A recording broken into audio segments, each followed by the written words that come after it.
head coach of Poway Wrestling. Yes, sir. It's a pleasure to be here. Yeah, good to have you here, man. Pleasure to be here. So, Poway right now is ranked what in the country? I think we're 11th right now. 11th in the country. Yeah. Every year you're somewhere in those national Different. rankings. Yeah, last year at the end of the season we were ranked 3rd in the country. Okay. Yeah. Wow, that's incredible. Yeah. Last year was a real special team, state champs, broke all the records at the state Oh, you guys tournament. were state champions last year? Yeah. And this year a little different team. We got some young guys. So it's more challenging as a coach, which is fun. We've got some young guys that we need to tune up and get them ready by February. Mm-hmm. So even with young guys on your team, still ranked 11th in the country. Yeah, not bad. So this is more of a rebuilding year. Yeah. For Poway. Yeah. Okay. Yeah, definitely. Last year was a little bit more, when you have a bunch of seniors, veterans, a little more management than this year. This year it's learning. It's kind of learning on the go, learning on the job. Let me turn this thing off. Go ahead. What's going on with this? There we go. So, question for you. What was Poway Wrestling like before you got here? Was it always a perennial powerhouse, always ranked in the country, or is this something that you brought to Poway? Yeah, always a real good team. We have a total of 5 state championships in the history of Poway. Always very good, always ranked in probably the top 30 in the country. I feel like over the last 6-7 years, we've taken it to a new level, though. And what do you attribute to that? I think some changes we made. Number one, talking about our goals on a different level. So very important to me that these kids don't stop at the state tournament. That's not the pinnacle for us. So the pinnacle for us, we talk about winning world championships. So that's what we want. So when these kids get to the state tournament, they're already talking to themselves like, this is great, but we have more to do. Okay. And that's brought up our training. We train all the way through to Fargo. In the past, before I was the head coach, we didn't go to Fargo. There wasn't a lot of freestyle and Greco. We push that heavily now. We had 14 All-Americans last year from Poway High School at Fargo, wow. which is a national record. So incredible. We qualified 31 kids there. We took 31 kids from our high school to Fargo. So obviously that's a huge goal for us. Wow, that's incredible. Yeah. So at what point do you make the transition to freestyle and Greco? Is this as soon as Virginia Beach Nationals is over? Before that? We don't go to Virginia Beach because that's folk style. So we end the state tournament. We'll end it on March 1st, I think it is. Okay. Yeah, that's Saturday. Okay. On March 3rd, that Monday, we'll switch to freestyle and Greco. Our kids will be training again. The mats that you saw out there, on the bottom of them, is the freestyle circle? Is the freestyle on all 3 of those. So that when we get home that Monday, we'll flip those over, and they know it's freestyle and Greco season, ready to go, and they get excited about it. They love it. Yeah. So you switch immediately. Immediately. Yeah. Immediately. Yeah. Okay.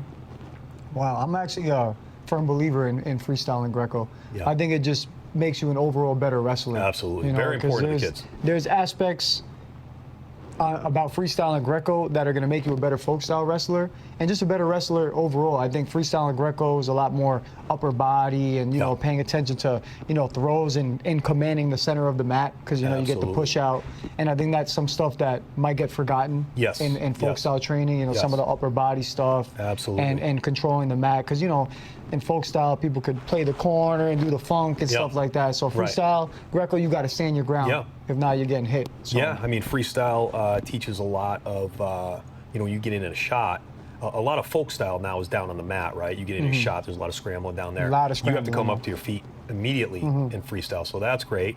And then because now you're getting exposed. Yeah, and then the Greco, there's a lot of hand fighting, next level hand fighting that kids can use at the Division I level in folk style. So when you get to college, there's going to be a lot of hard hand fighting, and they can learn that. Even if they don't like the Greco, they can learn that through Greco for sure. I agree. That was an eye-opener for me when I did go to Iowa and I was with Dennis Hall, who was the Greco world champion. I saw how meticulous he was Yeah. with the hand fighting. Yeah. And I'm like, yo, this is stuff that could be used in the Absolutely. folk style room. Absolutely. Incredible. Yeah. So you're from the East Coast. Yeah, from Connecticut. You're from Connecticut. Yeah. I'm from the East Coast. I'm from Yeah. New York. What makes California wrestling so good? Some people say it's the hardest state tournament because it's one division. Why California? Why are you guys so good? What is being done that has brought the level, so high over here in California? Yeah. First of all, it's a huge state, right? So you have a lot of kids, and that Right. means a lot of kids that are wrestling.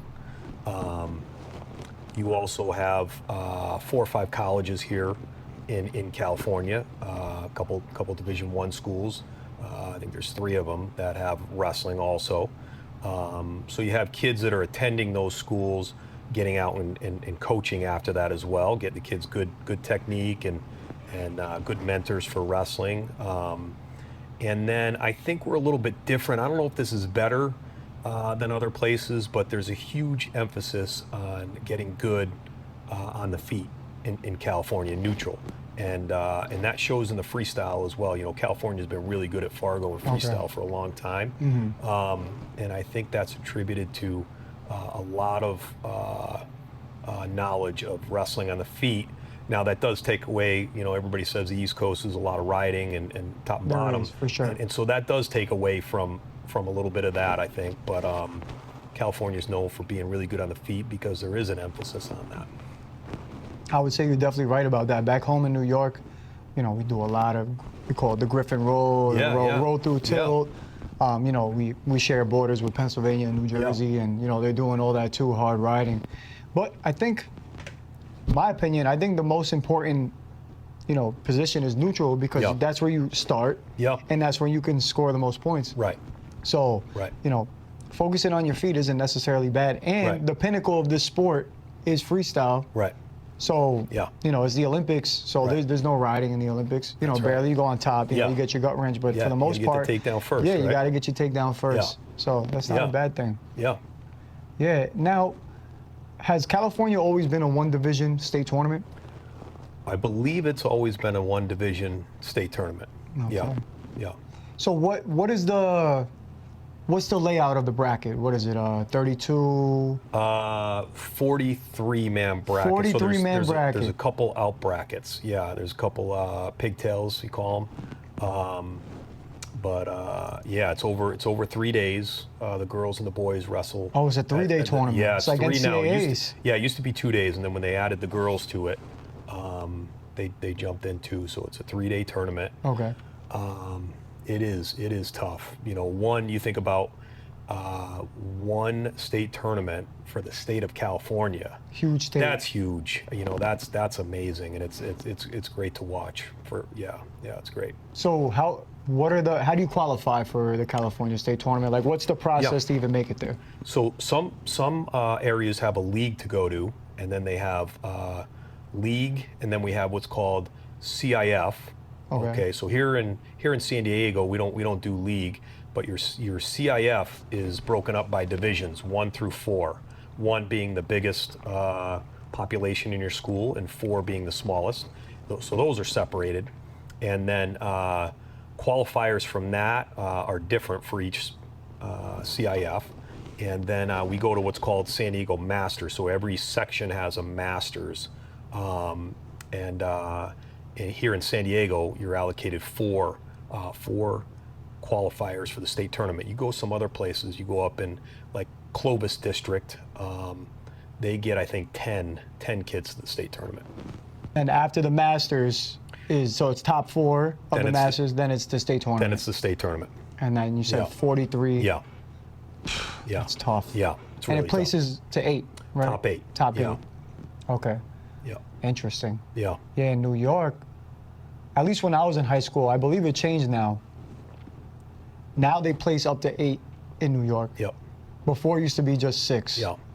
And now they do what they call power sections. Yep. So a power section is, they go based off the results of the last year. Right. So if I think you were like a top 2 or top 3 section in New York State, then you're considered a power section. Yeah. So in your count, we call it the counties or sectional. In your sectional tournament, if you're a power section, your top 3 gets to go to the state tournament Right. now.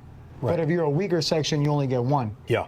So, Yeah. but back in the day when I was in high school, remember. it was just 1. Yep. You The had to top be guy, right? You had to be the county champion, and they had wild cards. Yep. And wild cards were, you know, if you had a good season, let's say you beat a lot of sectional champs, you had a good season, but you didn't win your county tournament. Yeah. You built up enough points to get chosen to be brought to the state tournament. And 2 guys from one school could go to the county, right? Yeah, Back in the day. No, yeah, 2 guys. I think it's still Is like it still that. like that? Yeah, 2 people could See, here go. we just get 1. I would love that system. I would love that. You can get 2 if you're. I'll give you an example. I remember there was from Long Beach, Mark Raganundan and Steve Sukamore. They were in the county tournament in the finals. Yeah. And they both made it to the state tournament. Yeah, that's amazing. So That'd you be cool. can get teammates, you know, theoretically face. Oh, we had the twins make it to the state finals. The Soria twins from Kings Park. Wow. Twins. See, I would love from the that. same school and I made would it to the love that. state finals. Yeah, that's great. So, you know. Yeah. I don't think there's a perfect system. I know. No matter what, I know. no matter what somebody You're might right. say. You're right. Oh, in California you could improve this. Oh, I in know. New York you could improve this. But I'm personally a fan of the one division. Yeah. I think one division. I think it only makes everything better. You know, the only argument against one division is participation. Yeah. But does participation, you know, does giving a trophy to everybody necessarily, you know, make it better? No, Yeah. I don't think so. And I guess the acknowledgement, you know, those kids in what is it, Division II in New York who might not place in Division I, they get acknowledged as being, you know all state placers, you know, which is there's a lot of kids. You think about the state of California, there's a lot of kids that don't get recognized that are really, really good, you know. So there's the argument there. They have the off-season tournaments to prove themselves. They do, exactly. I mean, I have 3 or 4 kids who didn't even start for us last year on that record-breaking team, who were freshmen or sophomores. They were B guys, varsity B guys. They placed at Fargo. They got their name out there. Look at that. They did what they had to do. They trained right through the state tournament and placed at Fargo. Yeah. And look at that. And then in some of the other states where they have more divisions, you might get someone who's a state champion and go to Fargo and get and not do anything. Right. Exactly. So I mean, I just think that the state tournament should be the absolute pinnacle of the state. Yep. You know, it should be this. Let's see who's gonna win. Big tournament that is just like the number 1 guy won. Yeah. And that's what I see from the videos that I see in California. It's like that. It's a huge crowd. Yeah. You guys got the spotlight on it. Yeah. It gives me that feel. New Jersey too does the one division, and they have the, you know, I see the amazing. huge crowd and stuff like that. That's what it should be. That's what a state tournament should feel like. It should be all the best guys possible competing for a championship. If you're not the best, you're not the best. And that's what the okay. kids want. The kid, you know, you ask the kids, they're like, just one state tournament. That's what I want. Yeah, I think most people are for it. I mean, you know, the people who are saying no, you know, to the one state tournament or one division, you know, I don't know, they're thinking, and I think they're not thinking about what's best for the sport. I think they're thinking about what's best for other areas. Yeah, exactly. If you catch my drift. Yes. So that's what I say. So tell us about your assistant coach here. A couple assistant coaches we have. I've got Stephen Neal. He lives in Poway here. He was a 2-time NCAA champ for Bakersfield, University of Bakersfield, world champion of freestyle, and then played for the New England Patriots, won 3 Super Bowl rings with them. He's one of my assistant coaches. And we have a guy, Alexander Kikinu, who just wrestled in the World Championships in Greco. He was bronze medalist for Belarus back in the day in Greco. I got a bunch of former college coaches in Division I wrestling. We got Zach Shanneman, who was a head assistant at Columbia as well as Illinois. Victor Lopez, who wrestled for Bucknell, coached out there. Got a great coaching staff here for sure. That's a fully loaded staff. That is incredible. Yeah. You got, you know, world champion, world medalist, college Division I wrestlers. That's incredible. I mean, that's what's needed to bring to be a Poway. Absolutely. You know, to be a perennial powerhouse. You know, being one of the best teams in the country, every single year, you need a coaching staff like that. Yeah, and you know, if we're going to talk about winning world championships, making world championship teams, being an NCAA champion.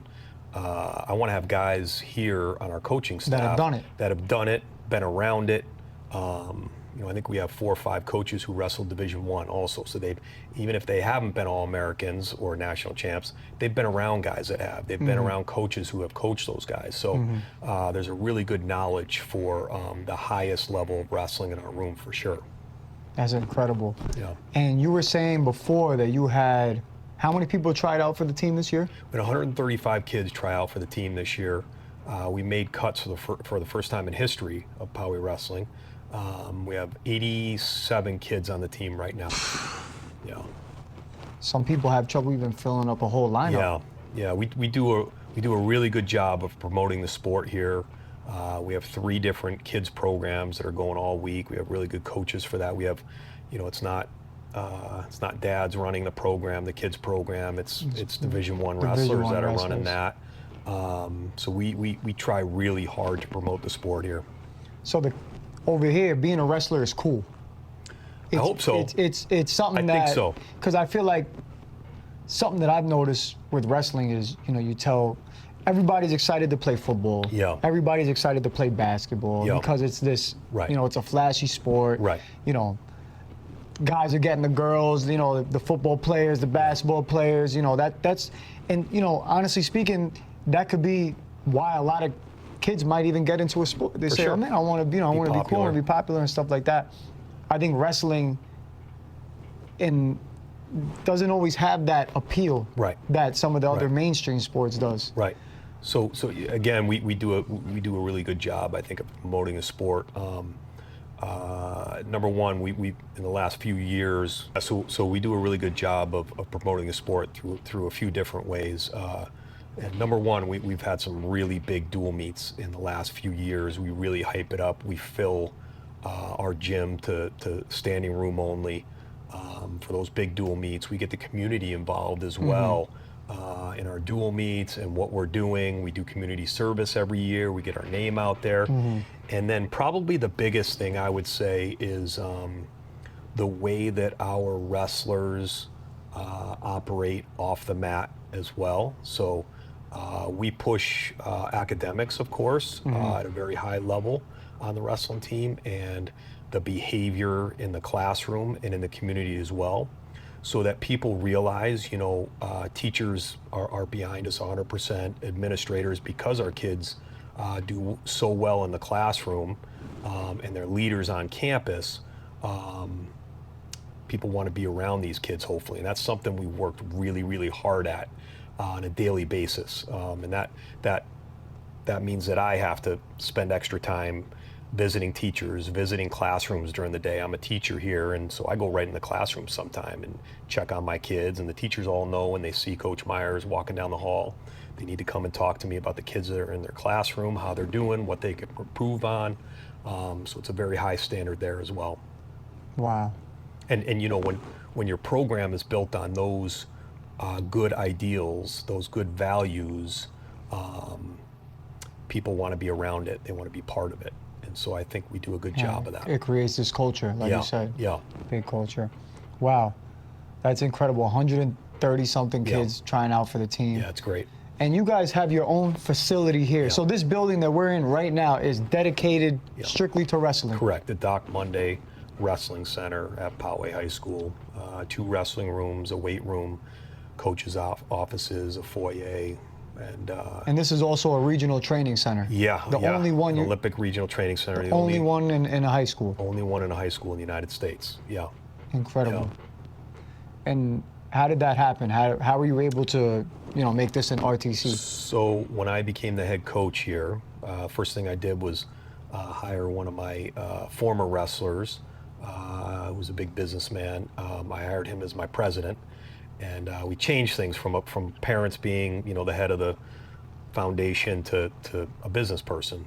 And first thing I did was sat down with him right in his office, and he said, where do you want to get started? And I said, okay, I don't want you to laugh at me, but I've got about 15 things these are kind of like my wish list. And I was a little embarrassed because these were big, lofty goals.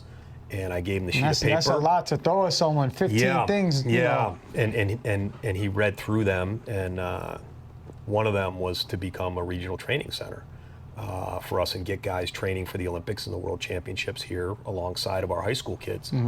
And he said, yeah, I'm not gonna laugh at these. He said, these are doable. He said, we just have to get, the right people involved, the right money behind it, different things to get them going. And one of them was the Olympic Regional Training Center. It took us about 2.5 years to get that through with USA Wrestling, but we did it. And that's what a coach has to do. Yeah, just getting the right people around our program is very important. Yeah, you can't do it all by yourself. You have to designate roles to different people in order to get the job done. You can't do everything on your own. And that's 100%. something that I've learned, kind of branching out of wrestling and doing business. You have to designate roles, but it all translates, it translates to everything. Right, and a lot of times we get caught up, I talk about this a lot of times we get caught up with ego, right, where I have to do it myself for whatever reason, and I've learned that you have to let go of that, and you have to let somebody else kind of take charge of certain aspects of your program, and a lot of times it's not the way that you would do it, but it doesn't mean that it's the wrong way to do it, right? So I've gotten better at delegating and putting certain people in certain places to help out the program. And when you think about the kids, when you get back to the basics, how do we get these kids the best program, wrestling-wise, character building-wise, academically, then it makes it easier to let go of that ego and say, let's put some other people in these places to help them. Absolutely. Wow. And look at what Poway has come to now. Yeah, we have a long way to go too. We've got a lot of big things coming up, and the ceiling is very high here at this program. So we're going to keep continuing to climb. Yeah. So you told me that in the past, you're from Connecticut. You did a lot of wrestling in Long Island. Yeah. Tell me a little bit about that. Yeah. So I grew up in Connecticut. In New England, and if you're from that area, you know that especially back then, it's gotten a lot better, I think, but the wrestling was not great there. And my father saw that. My father was my coach since I was little. I had 2 older brothers that wrestled. And when I turned about 8 years old, for about 3 or 4 years, we would take off on a Friday after school. We would hit a tournament in, say, Long Island on Saturday. After that tournament, we get in the car, we drive to either Pennsylvania or New Jersey, hit a tournament there on Sunday, and then come back home. We did that almost every weekend for about 3 or 4 years. So, yeah, I wrestled a lot in Long Island for sure. Had some good battles. Some really good battles. I can remember some of the guys' names and it's all good memories too. Oh, it was great. It was great, and I didn't know what that process was all about back then, of course. But now I look back and I was just truly blessed that I had a parent that would do that with me, Absolutely, and that reminds me a lot of my upbringing as well. Yeah. Me being from Long Island, that does have good wrestling. Yeah. Right. But we wanted to take it up a notch a little bit, and we share a border with Pennsylvania. Yeah. We share a border with you're Jersey. In a good spot, man. Yeah. So, my dad, it used to be Sundays. It was always Sundays. We would wake up real early. Yep. And we were going to Jersey. Yeah. I remember South Plainfield tournament, going to, Pennsylvania, and just wrestling, and the level, the competition was just different. Yeah. And, That's so awesome. when I would, and this was like my freshman and my sophomore year before I got into the national tournaments. So we kind of did it like a ladder. We started with just local tournaments in Pennsylvania and New Jersey that were tough. They were good for the locals, so I would go there and, do some battles and whatever. And funny enough, a lot of the kids that I wrestled there ended up being nationally ranked by the time they became a senior, just like me. That's awesome. So I'll do that, started with that with my dad, and, it was good family time, like you said. Absolutely. I was blessed to have a parent that was willing to, he could be relaxing on a Sunday, but no, he's waking up early and taking me to New Jersey. Yeah. And then, awesome. after that, then it elevated to, getting invited to, dual meet tournaments with teams from Suffolk County, and going to upstate Lake Placid and going to the Waterway duels in Pennsylvania. That's the journey. And so cool. I used to go to the Danbury tournament too, in Connecticut. That was one of the premier programs in Connecticut, man. They had some good wrestlers there, Yeah, man. yeah, right on the border of New York, New England, right? yeah. New England is definitely have went up a little bit. I Yeah. remember when I was in school, they had a good program, like a travel team called the Doughboys. Yeah, yeah. I think over that's there. Massachusetts. Massachusetts, yeah. It Yep. was, They're still around. It was good, Yeah, man. It was yeah. all the New England guys. Yeah, that's great. Do you see any, difference between East Coast and West Coast wrestling? I know before you mentioned that West Coast has more of a focus on the feet, and East Coast kind of more, they do the feet also, but more emphasis on, riding on top. Is there Yeah, anything else that's different? I think it's changing a little bit. I think it's both are closing the gap on each other. I think the East Coast has gotten really good on the feet. I think the East Coast has gotten a lot better on the feet since I was younger, and I think the West Coast has gotten better on top and bottom.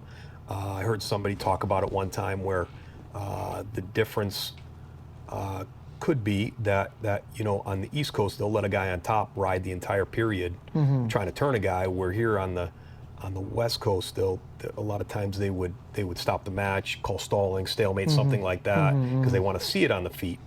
Oh, you're talking about the referees. Yeah, okay. which was interesting. But I think it's you look at guys like Jax Forrest now. I mean, he wrestles on the feet like you would say back in the day, like a California guy, real slick. And so I think it's changed. I think with the opening up of Flow Wrestling, these media outlets, the emergence you guys, of videos, of you film. guys that do the stuff on social media, everybody's seeing everybody else, and everybody's working on those things. I know my guys in my room, they always want to, they're always trying to get the Jax Forrest to slide by there, and so they see those things and they want to emulate it, and so I think it's closed that gap, Okay.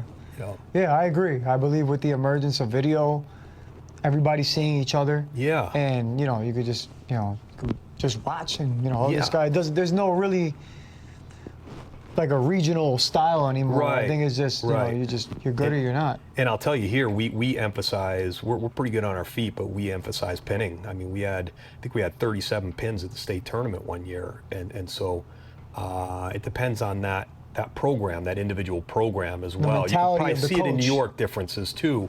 Like I want pins, I want to be really good on our feet, but when there's time to pin, we need those points for the team score as well. Yeah, definitely. Now that you say it, just comparing different teams, even on Long Island, we have, like a Long Beach is more on the slicker side. I always compare them. They were slick. They had really good athletes, and then you might have another team like MacArthur that was more of like the Iowa style. There you go. They're just tight. Right. They don't really make a lot of mistakes, but they're not flashy either. So it's really just a mentality of what the coach, brings to the table. Right. Wrestling gang, what up?